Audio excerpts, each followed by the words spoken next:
Move, Cripple. The day Santa Monica Pier witnessed courage.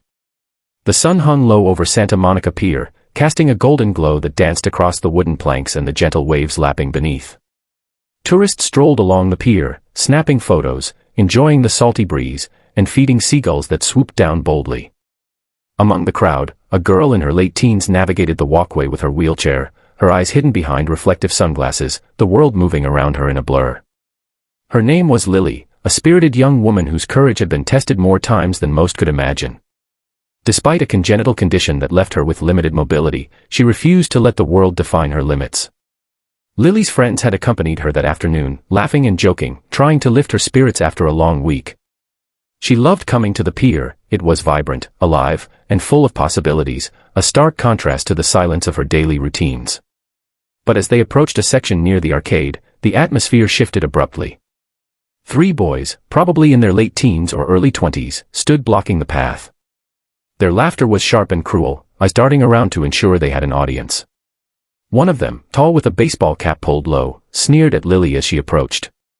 "Move, Cripple," he shouted, the words cutting through the chatter of the pier like a knife. Lily's friends froze, anger and disbelief mixing in their expressions. The boy lunged forward, shoving the arm of her wheelchair, causing it to wobble dangerously.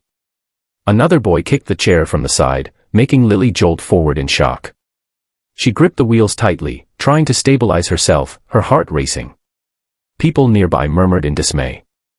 Some pulled out phones, some shouted, but most were unsure of how to intervene. In that moment, Lily's world felt small and isolating, even in the midst of the bustling crowd. But before the situation could escalate further, a low rumble of engines cut through the tension. Heads turned toward the pier entrance as a long line of motorcycles approached, their chrome gleaming under the setting sun. The unmistakable roar of engines grew louder, and soon, a group of bikers, clad in leather jackets adorned with patches, parked strategically around the scene. Their leader, a man in his 40s with a silver streak running through his hair, dismounted and surveyed the situation.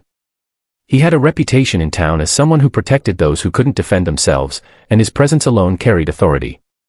"Hey," one of the bikers shouted, his voice booming over the engines. "Back off." The bullies froze. The weight of the bikers' presence, combined with their intimidating aura, made them hesitate. The leader stepped forward, locking eyes with the tallest boy.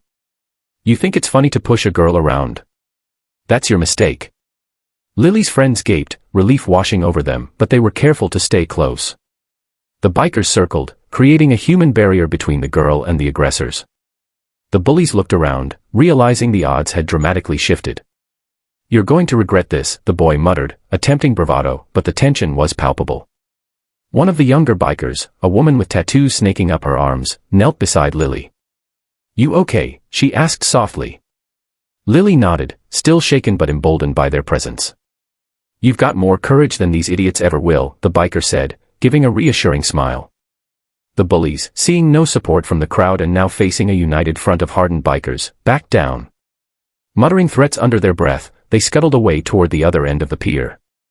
The laughter and arrogance that had once defined them were gone, replaced by fear and shame. Once the threat dissipated, the leader of the bikers turned to Lily. "Are you all right?" Lily's lips trembled, but she managed to smile. I think so. Thank you." "You don't need to thank us," he said. "No one has the right to treat you like that." The group stayed with her for a while, making sure the bullies didn't return. Tourists and locals who had witnessed the incident began to applaud quietly, some even approaching to commend Lily's resilience and the bikers' intervention. The girl who had once felt vulnerable and exposed now felt a sense of empowerment that she hadn't anticipated. As the sun dipped lower, painting the sky in shades of orange and pink, Lily reflected on what had happened. Fear had been present, yes, but so had courage, both hers and that of the strangers who had stepped in to protect her. The incident was a stark reminder of the cruelty some people carried, but also a testament to humanity's capacity for bravery and solidarity. A young boy from the crowd, probably no older than 10, rolled his wheelchair next to hers.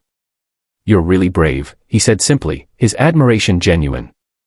Lily smiled at him, seeing herself in his eyes, a mirror of determination and hope. "You can be brave too," she told him. "Even when the world tries to push you down." The bikers prepared to leave, engines revving one more time. "Take care of yourself," the leader called out as they rode off into the fading light. Their departure left behind a sense of awe, but also a lesson. Courage sometimes comes in unexpected forms, and support can arrive from strangers in the most profound ways. Lily stayed on the pier for a while longer, the earlier fear replaced by reflection. She felt an unshakable determination rise within her. The world could be harsh and unforgiving, but it was moments like these, the unexpected acts of kindness and protection, that reminded her of the good still present in humanity. As she wheeled herself toward the exit, a newfound confidence radiated in her movements. She knew that tomorrow would bring its own challenges, but the memory of the bikers' solidarity, the crowd's quiet support, and her own resilience would serve as armor against the cruelty that sometimes lurked in the world. That day at Santa Monica Pier was more than an incident, it was a testament to courage, compassion, and the power of standing together.